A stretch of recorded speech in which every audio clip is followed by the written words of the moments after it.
What's up, gang? Hector here, the kettlebell coach. It's been a while since we've done a live. Let me know if you can hear me in the chat.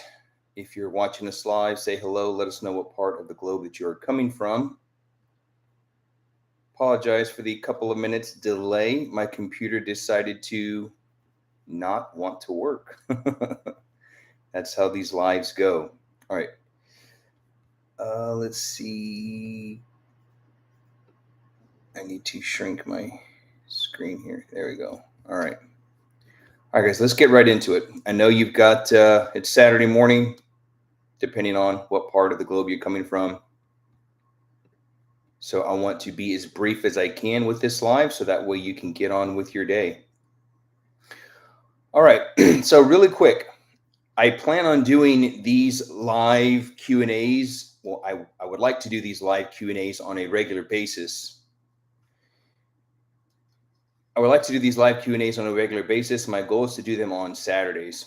And what I'm going to be doing is I will be posting a question on Monday. So that way it'll give you a whole week to generate your questions, and you can drop them in the comments of that post within the community here inside of YouTube. And then I will gather those questions and I will choose 1, 2, maybe 3, and go live and answer some of those pressing questions. All right. So the one I want to dive into today, because I think this is, I know a big part of our audience is interested and is pursuing training for longevity. They want to be able to be strong, resilient.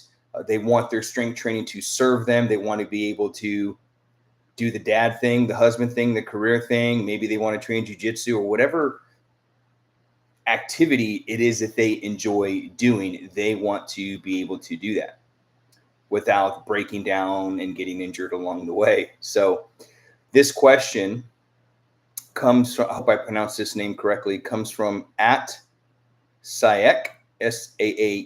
So shout out to Saek for this question.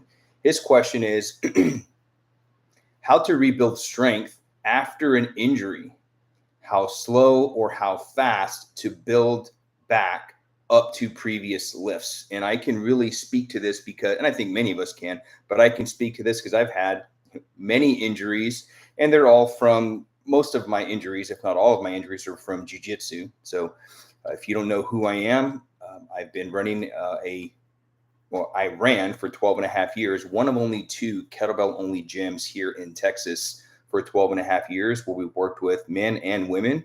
We helped them build stronger, leaner, more capable bodies in less time so they could do more of what they enjoy. And we helped a lot on that journey in that chapter of the gym, of our gym. And it was called Hardstyle Kettlebell Club. That's what it turned. That was the initial name of the company, and eventually it evolved into what we just call the Hardstyle Academy, because we began to offer more than just strength training with kettlebells. We offered bodyweight, mobility, etc. But that's what we did for 12 and a half years. And a big part of that population that we worked with were people that have mileage. I have mileage. I'm sure you watching have mileage. You've got a knee thing, a shoulder thing, a lower back thing. Like, we all have things. And so as we started to learn more about our students and those that were coming to us, we started to develop a system that allowed us to help them not get injured while we're training. Because one of the things that will derail your progress faster than anything else is constantly getting injured, because, either we're doing too much or we've got movement limitations. Like, there's many moving factors that could cause injuries. But once we're injured, it's like, now what? Now what do I do? And so first thing, got to throw the disclaimer out there, because I've gotten this question also on Instagram, which I'm not really on Instagram, but I have an account. Sometimes I'll check the direct message there, and I often get this question. So this is a question to, I don't want to say not ask me, but this is not a good question to ask me, is because I get this. It's, what kettlebell exercise or what exercise can I do? Like, I've got an injured shoulder, or I've got an injured something. What kettlebell exercise / just exercise in general can I do to strengthen that area? Well, number one, I'm not a medical professional, so that's not a good question for me. But number two, don't do anything. That's pretty much the short answer. Don't do anything with that shoulder or that knee or what have you until you get it cleared by a doctor. Go see a doctor, a physician that you trust, and get it looked at and get cleared, because we have, if you are a health, like if you've got a health problem, then there's really, you can't focus on a fitness solution until you clear the health problem out. That's just super important to understand. And so I don't tell people do this exercise if you've got an injured shoulder or what have you. Yes, there are other things that you can do, but you're not going to do that until you get that cleared. So I just want to throw that out there, because that's a common question that I get. So that's not a good question to ask, is what can I do with this if it's injured? So stay away from it. So really quick, I want to talk about some of my injuries, and I want to tell you, so what I'm going to share with how to rebuild strength after an injury. I'm going to share how I've done it and things that we've done with our students that have come across injuries, and how we've worked around those injuries while they were working with their doctor together, while they're working with their doctor. So I've had 2 contact injuries, and most of my injuries are contact injuries from jiu-jitsu. Okay. Both of them are knee injuries, and I've had little shoulders and elbows, things here and there, but like severe injuries were, 2009, torn left medial meniscus. 2012, torn right MCL. Both of them are from jiu-jitsu. And as I was getting opinions and talking to those in the medical field of what I should do, and obviously the doctor's like, well, once I had the MRI on the first, it was the medial meniscus. It would lock up on me. I couldn't really bend it. I couldn't sit back. So if you imagine me getting down like on my knees, or you getting down on your knees, pointing your toes and like sitting all the way back and sitting on your heels, that was impossible for me to do. So I couldn't do that for a very long time. And so after like 9 or 10 months, I got a referral, got it MRI'd, and the doctor's like, yeah, all right, look, this is what you've got. You got torn, see this right here is torn. He goes, now you won't need to get surgery if you just plan on kind of like living a normal life and you're going to be active and you're just going to do like a fitness thing. He's like, you really don't need to get it surgically repaired. He goes, but if you are going to continue to train jiu-jitsu the way that you're training, yes, I do recommend getting surgery. And here's how we'll do it. So he kind of took me through the process. So I was like, I don't want surgery. I talked to several people that I trust that are also in the medical field, particularly physical therapists and whatnot. And they said, Hector, avoid surgery at all costs if you can. So I was like, okay. I was thinking the same way. I don't want to get surgery. So what I did was I began to work around that injury. So this was a knee injury. So I couldn't play my guard game anymore. So I like to play guard, deep half guard, and spider guard and whatnot. Well, I couldn't, because the defense of that is people would push your ankles down towards your hips, right, to control your feet. Well, I couldn't do that. Couldn't bend my legs. So the blessing was it forced me to develop a top game. So one of the things that I started doing was, anytime you have an injury, if it's a lower body injury, just any injury as a whole, I recommend focusing on low impact movements first.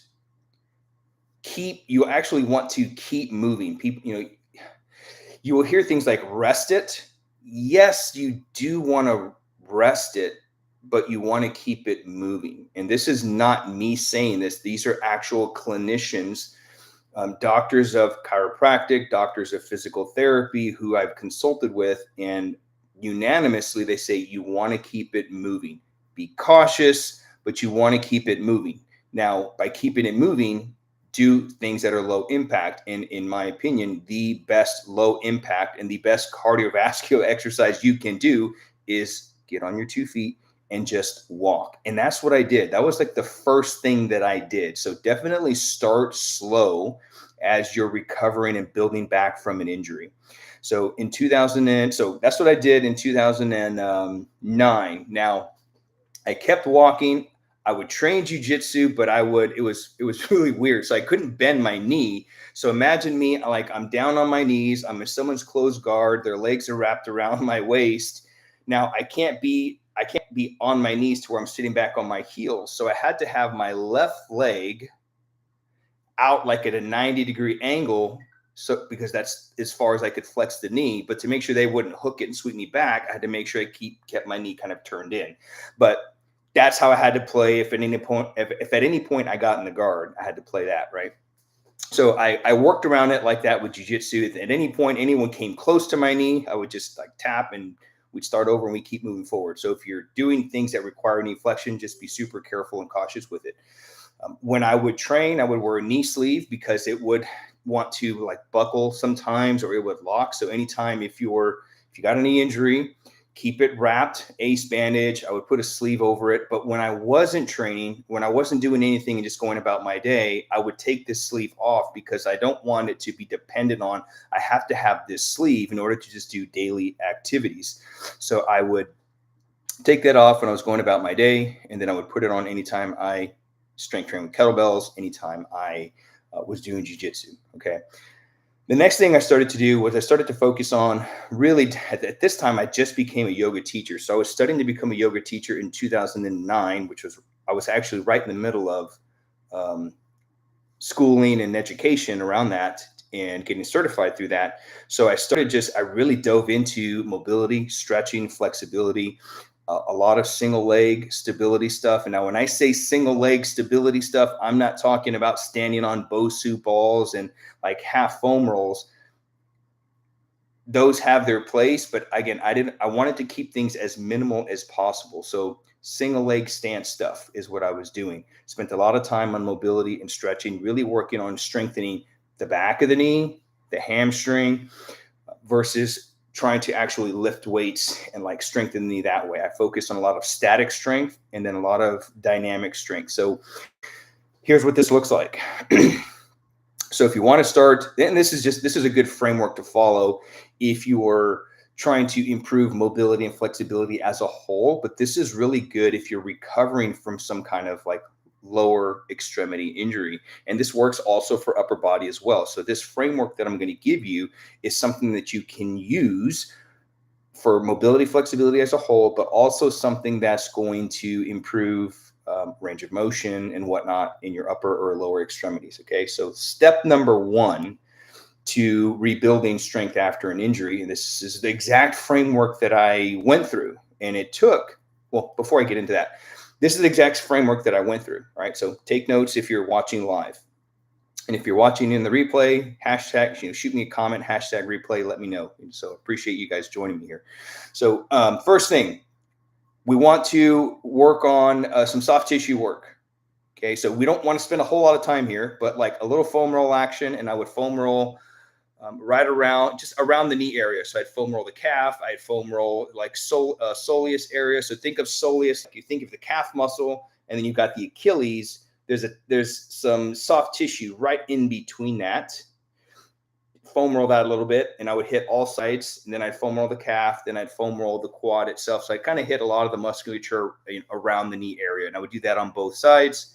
And so what that does, this is a temporary fix, just an FYI, this is a temporary fix, because when you foam roll something or you stretch something, it's a window of opportunity. So how many, raise of hands, you can just like, obviously I can't see your hands, but let me know in the chat if you've ever experienced this.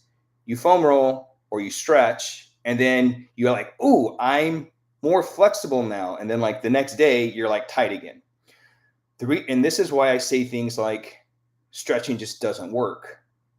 For context, it does, but it's a window of opportunity, because if you don't do step 2 and step 3 and step 4, then it's going to go right back.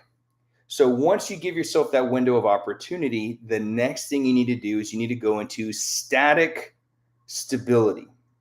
Okay, so this is a framework that I learned from Gray Cook, founder of FMS. He's doctor of physical therapy, world-renowned physical therapist, Gray Cook, and one of my mentors, Brett Jones. Look up Brett Jones, look up Great Cook. If you've never heard of these guys are amazing. This is the framework that I learned from them. So once I've done some soft tissue work and I've improved my range of motion, and it would improve my range of motion a little bit, but better is better. Then I would go into static motor control or static stability. What does that look like? Well, single leg balance would be one. Another thing I would do is I would have to do, I was very cautious with how I did this, but let's say like you get down on the bottom of a lunge and you're like in a 90-90 lunge. Okay. So one leg's up 90 degrees, back leg's up 90 degrees. And I would just not stand. I would kneel there. And that's static control. And what I would do to increase the stability, like the difficulty, and this is why I don't recommend using BOSU balls and things like that right away, even though they have their place, is we can increase the technical word is a proprioceptively enriched environment. That's the technical lingo there. But ultimately what we're doing is we're just trying to increase the difficulty of your ability to maintain static control. And so it looks like this. I'm going to back up from my mic here. Think of you're in that bottom of that lunge and you're like on railroad tracks. Front leg's up 90 degrees, back leg is 90 degrees. Well, all you need to do to make that more difficult and to increase the stability factor is you just need to narrow that base over time. And once you get both feet on the same track, you're going to be all over the place. So what you want to do is you want to take yourself to that near edge to where you start like losing your balance. So once you start noticing you're losing the balance, then you just back off a little bit and you're just trying to maintain control there. That's static control. I would do that and I would hold that for like, let's say a minute to 2 minutes on one side. And then I'd switch my legs a minute to 2 minutes on that side. Here's what's happening is I want my midsection to be able to statically control my body. What can happen is if you put too much weight in your front leg and your back leg, you're now using your quads to like hold you up, and we don't want to do that. We want our midsection to stabilize our pelvis, etc. So that's what's happening statically. And so that's step 2. Step 3 is to move into dynamic motor control or dynamic stability. And so if I'm trying to increase, and my goal is to be able to maintain stability while I'm now moving dynamically. So let's go back to that same lunge example.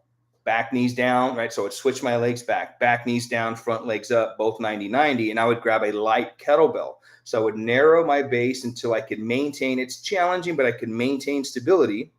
Then I'd get a kettlebell, bottom up, and I would do halos, really slow. So what I'm doing now is I'm upper body dynamic, but I'm lower body static.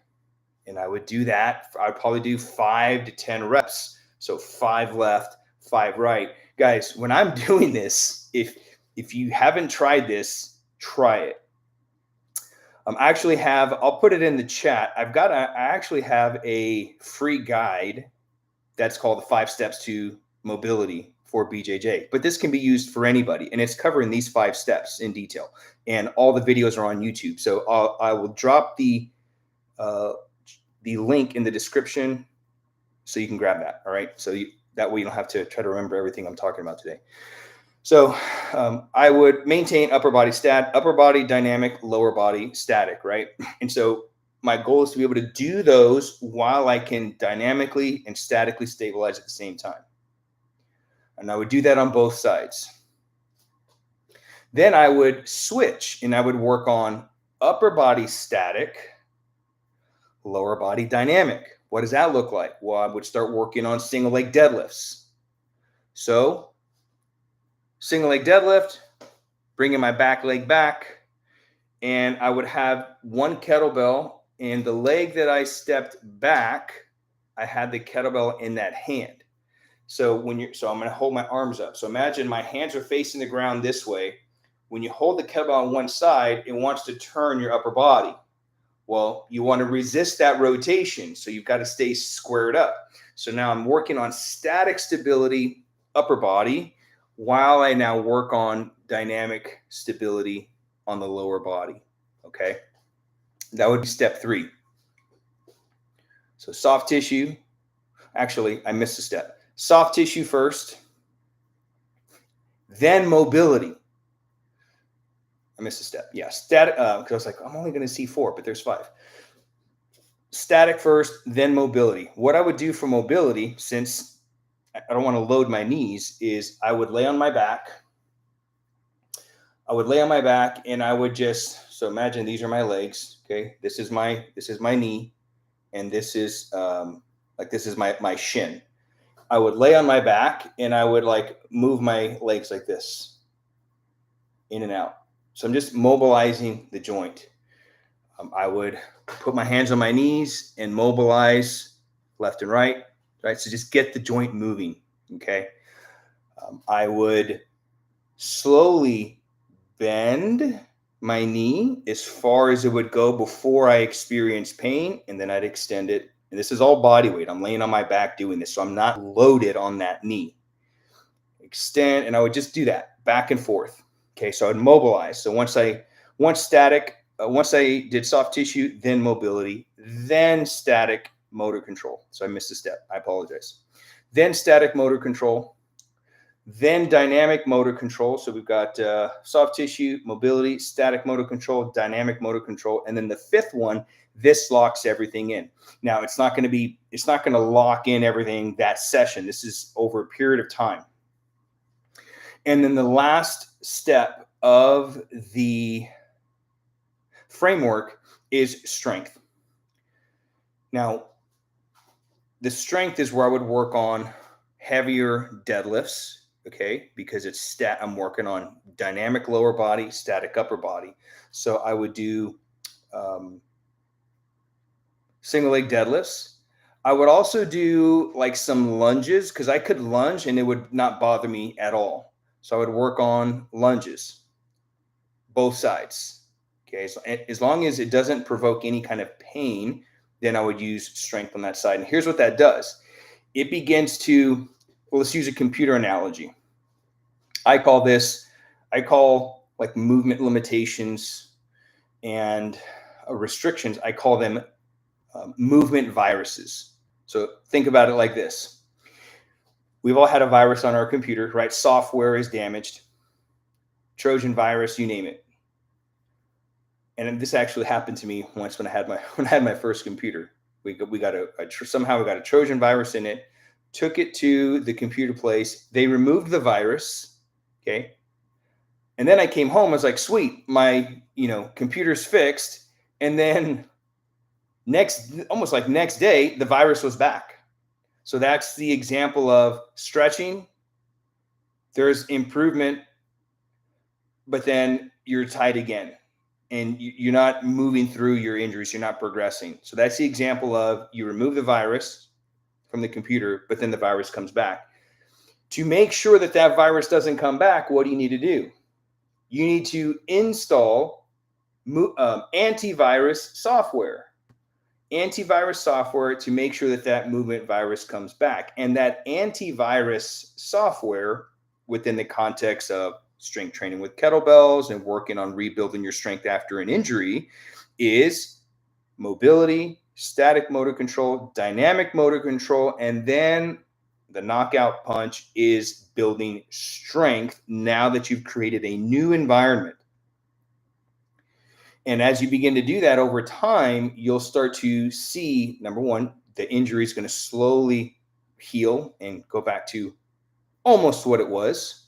You'll be able to do a lot of what you're able to do, but it's not going to keep coming back. And if you do get a little injury, you're not going to stay injured, because you'll go through the same process and you'll get back to where it was.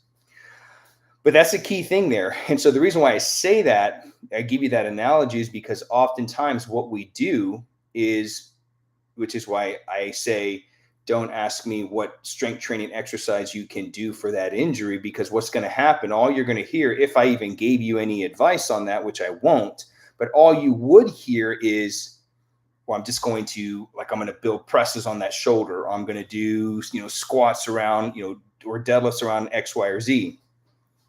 All strength training does is it reinforces a pattern.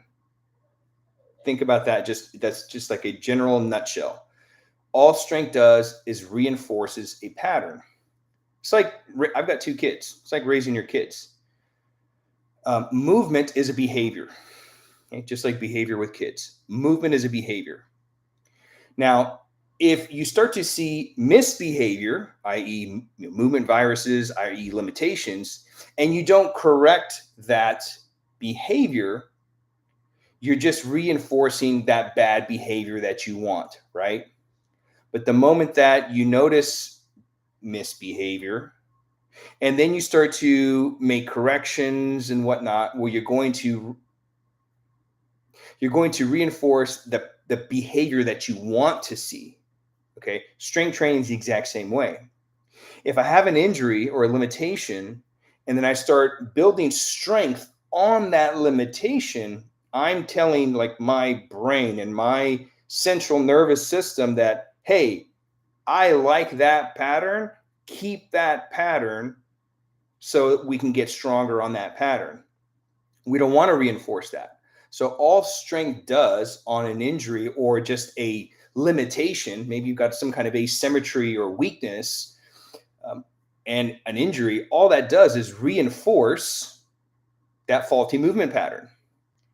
So what we want to do is we want to remove the virus.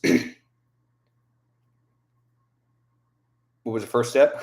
Soft tissue, mobility, static, dynamic. And once we've corrected that behavior and we remove that virus, now we want to tell our brain and our nervous system, okay, this is the pattern that I want to reinforce. And we do that by locking it in with strength.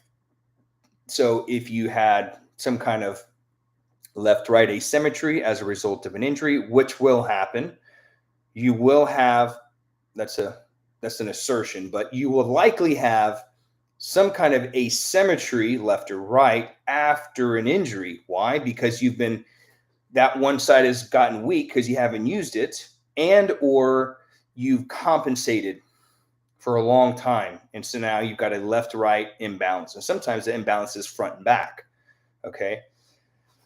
So once you have that, you want to try to bring that back to level as soon as you can. And then as you start to see, okay, this is the pattern that I want to see, and you've been doing the soft tissue, the mobility, the static, the dynamic control, now you can lock that in with strength. And this takes time. It requires patience, and it takes time to do this. So this is how long. So with my meniscus on my left, by the time I got my second injury, which was 2012, so 3 years later, I was actually just able to finally like sit back on my knees. It took some time to get the knee like warmed up, but I noticed that in the middle of jiu-jitsu, like my knee, I could bend it more, right? Because the body's getting warmed up and I had more mobility, and like my knees just started feeling really good after jiu-jitsu. And then right around that time, when things are going great, the other knee, the MCL on my right knee goes. And so then I already knew what to do. I took myself to that same, I took myself through that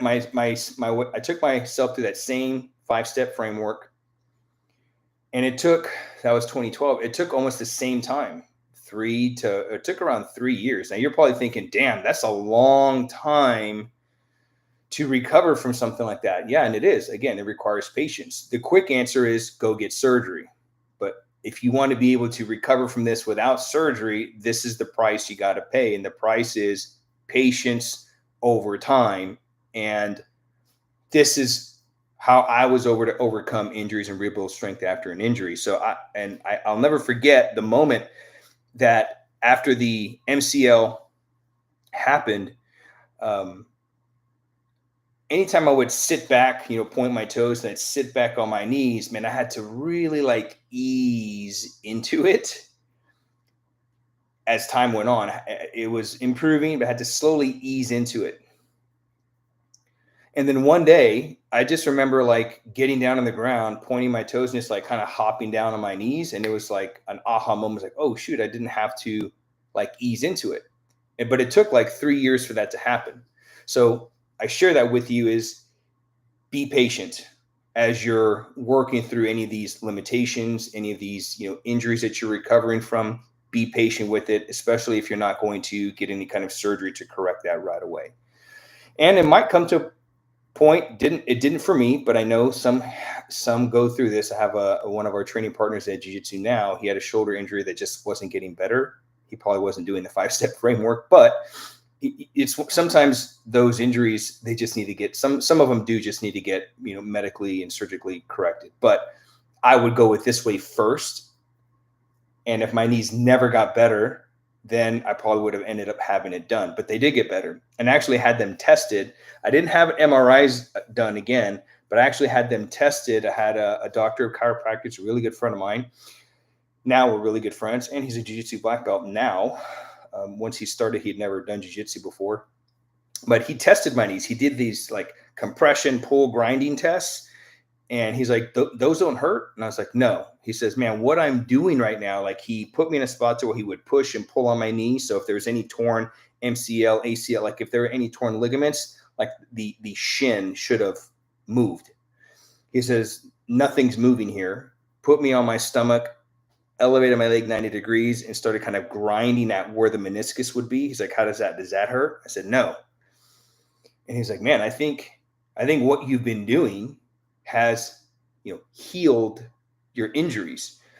I don't think they're 100% healed, but I think they're in pretty good shape, because every now and then I'm like, I think that might injure something. Like it's sometimes they feel a little unstable. It's very rare, but I can, if I'm running or something and I land weird and I feel like my knee wants to buckle, I'm like, ooh, yeah, I think there's still an injury there, but if I gave it a percentage, it's probably like 90% like healed to where it was.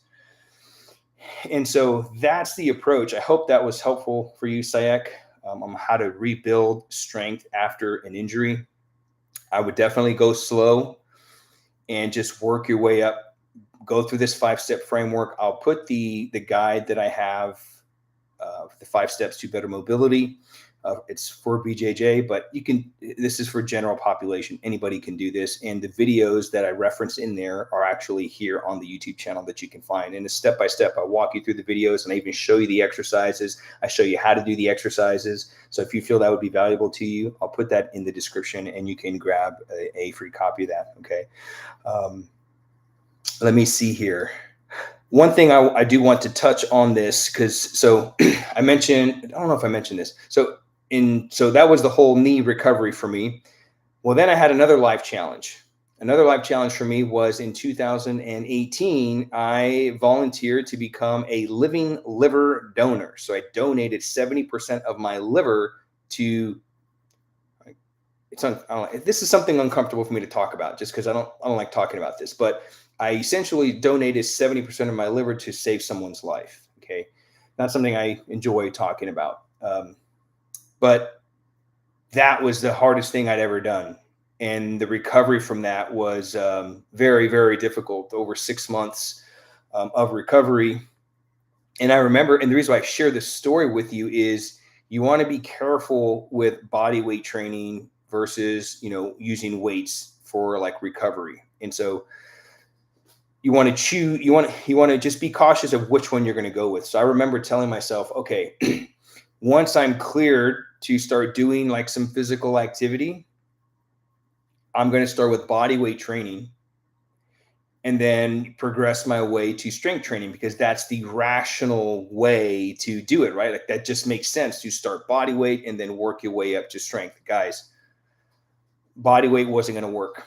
I knew right away, because in our movement system, like this, we talk about movement viruses. So in the Hardstyle Academy, our coaching, we have a very specific movement system based on the exact things that I've shared with you today. It's more detailed. It's very systematic to help you improve mobility, flexibility, and really it's the glue that holds all of our strength training and coaching together. But inside that movement system, we talk about static motor control, dynamic motor control. We give you the ins and outs on how to do it. But there's a concept which is popular nowadays, doing head nods, like mobilizing the head, stimulating your vestibular system. If you're in the health and wellness space, or if you're a coach watching this, like, we're very familiar with that concept. And when you elevate your head and when you tuck your chin and look down, you can't feel it, but you're stimulating muscles along your spine that stabilize your spine. You can't really feel it, but that's what's happening. Well, guess what? When I had that liver surgery and they cut me from stem to sternum, like, you can't see on my computer, but I've got a scar from right under my breastplate all the way below my belly button. Okay. So they cut me right down the midsection. So when I was recovering from that, literally, if I just, like, there were times I would try to, like, look down to see, like, what they did. At any moment, as soon as I would look down, man, I would feel my whole core just light up. And so I had the opportunity, thanks be to God, to feel what was actually happening when I moved my head. It's crazy. But anyway, why bodyweight was a no-go and how I knew bodyweight was a no-go for me was, I was like, okay, I'm now at home. I got out of the hospital. I was like, I'm going to start this whole recovery process because I want to get back to lifting. I was on the road to building. My goal was to pull 700 on the deadlift for the, like, first time ever in my life. And so, like, 6 months prior to the surgery, so this was April, this would be 4 months. Well, yeah, 6 months prior to the surgery, I pulled 639, no belt, no straps, no nothing, just straight raw, pulled 639.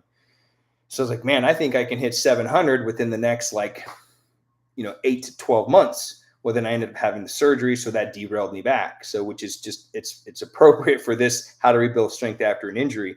So it's like, okay, now that I've had the surgery, I'm at home.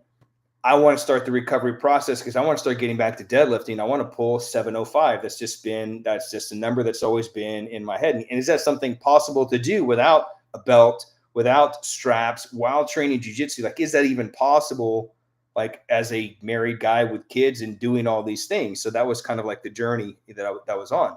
So I get down on the ground, and this is one of the exercises that we take our students through in the academy, is I would get down on the ground. So imagine being on all fours, right? So imagine being on all fours, your knees are underneath your hips, your hands are underneath your shoulders. And this movement is called an X lift. So the letter X lift. So imagine this. So imagine me, I'm on my hands and my knees. And what you do is you elevate one hand, and then I elevate my opposite knee. And I do this like X lifting, okay? When you do that, you're connecting left and right sides. All right. So when I elevate my right hand and my left leg, I'm connecting left, right sides. And you do this both sides. Friends, the moment that I elevated right hand, left knee, pain ensued right down my midsection because all the muscles lit up hard. And I just wasn't ready for it. I was like, it was very painful. And that's one of the things you don't want to do as you're rebuilding strength after an injury, is train or move into pain, because your body will seek the path of least resistance, and you're just not going to get the benefits out of it. So, and that's why I'm not in a place to say, do this strength exercise for your shoulder, your injury, because more than likely you're going to go into pain. So you want to get cleared from pain first. That was my disclaimer at the beginning of today's live before we start moving into things. So I already knew body weight's a no-go, because guess what? Your body weight is your body weight. Like 200 pounds is 200 pounds. Like, you can't make your body weight lighter unless you want to, like, lop one of your legs or your arms off, which is not recommended. So I was like, okay, well, I'm going to try weights. So I grabbed some light kettlebells, and I would start with one. So I grabbed a 16 kilogram kettlebell, and friend, even that was physically challenging in terms of, like, my strength levels. It didn't cause any pain, which was good. So I trained with one kettlebell. Okay, so this kind of expands on how to rebuild strength after an injury. I worked on just pressing, okay, with one. And the reason why I did pressing and nothing lower body was because anything that's lower body that would have you squatting or deadlifting is going to require a lot of core musculature to execute those lifts. It does require core musculature to press, but just not as much. And I knew this, one, just by experience and training, but I learned this firsthand because anytime I did any kind of squatting or what have you, that's when my midsection would really like hurt, like pain wise, because of how much excitation I was getting out of my core, right? And your core is all the musculature from your knee up to your underpit and then all the way around. It's like a 3D muscle. And it would just create pain there. But if I press things like this is something I could do. Okay, so I was exploring what are some things that I can do to start building strength, as I'm working through this. So here's why I decided to go with the strength training with weights versus body weight. Well, with weights, you can manipulate the weight, right? I don't have to press 32 kilos or anything heavy. Like I could start super light, but your body weight you can't manipulate. So I would use single kettlebell pressing, and I couldn't even do that many. Just one, I was physically weak, but I didn't want to overdo it because any too much exertion would really just smoke me, like neurologically. So I would just do like a set of 5 on each side, and I would do like one set of 5, and that's how it started for me. And the reason why I would do one is because I want to work on this left-right stability.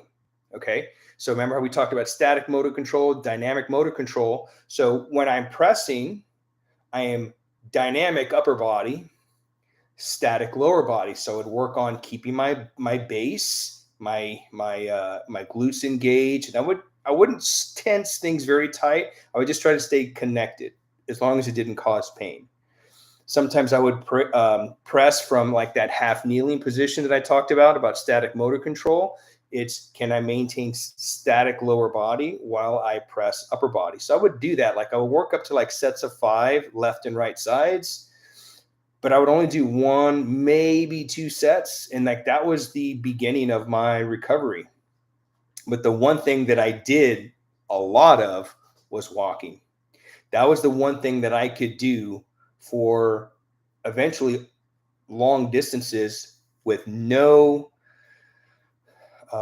interference, like no pain, no nothing. And it started with like, I just had enough energy to walk my block. I would walk the block, and then over time I could walk it 2, 3 times. Then I started getting my mileage up, and now I do like rucking. I put a rucksack on now, and I've just maintained that. That was 2019. So I got into intentionally walking in 2019, and I've just kept up with it. And it's my resting heart rate. I say this like without, I don't really do conditioning work. Jiu-Jitsu is my conditioning. I might finish one of my walks with a little jog, at the end, but I'm not running fast, like 10-minute mile. But other than that, and practicing the snatch or whatnot, but I'm not doing it for like endurance. I'm just working on just the skills. I don't do traditional conditioning work. And I want to attribute this to obviously jiu-jitsu, but I want to attribute to a lot of the walking that I've been doing is my resting heart rate. Sometimes I'll get like alerts from my watch because it'll freak out. It'll say, be careful. My resting heart rate on average, especially when I sleep, is like 38, 39 beats a minute, which is very low. And I remember the doctors when I was getting ready to do the liver surgery, because they were very extensive. Like shout out to UT, the University of Texas hospital in San Antonio. Those guys are absolute professionals, just amazing at what they do. They would check my vitals like so many times throughout the day, and they would freak out. They would say, "Your heart rate is really low. Like, are you some kind of marathon runner or something?" And I'm like, I don't run at all. I said, no, I do, I do jiu-jitsu, and, I strength train with kettlebells, and like, that's the gist of my, conditioning. And like, wow, that's really low. And friends, you actually want a low heart rate. The reason why you want a low heart rate is because you don't want your heart to have to work as hard to pump blood throughout your system. the more that your heart has to pump. If you have a very high resting heart rate, like if it's like over 80 beats a minute and more, one of our students was resting heart rate. One of their resting heart rate was over 100. And just a set of presses, they'd be like 150 beats a minute after one press. After a set of presses. But after coaching with us, I believe her resting heart rate now is like in the 70s. So it's down from like over 100 resting down to the 70s. You want a low resting heart rate because you don't want your heart to have to beat as much to pump blood throughout your system. Okay, so I went on that tangent to say I want to attribute that to my long distance walking. So I walk every single day, 45 minutes. That's my first activity. I get up, me and my wife will get up really early in the morning.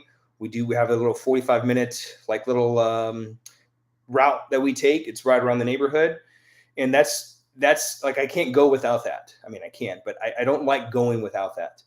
And then I'll do a long ruck twice a week, and I'll put on 35 pound rucksack, and I'll hit 6 miles on Tuesday and then 8 miles on Thursday. It's amazing. I love it. And I've just stuck with it, but it started with me recovering after an injury. And that was the thing that I could do and I could maintain over a long period of time. And so I got back to deadlifting after about 6 months.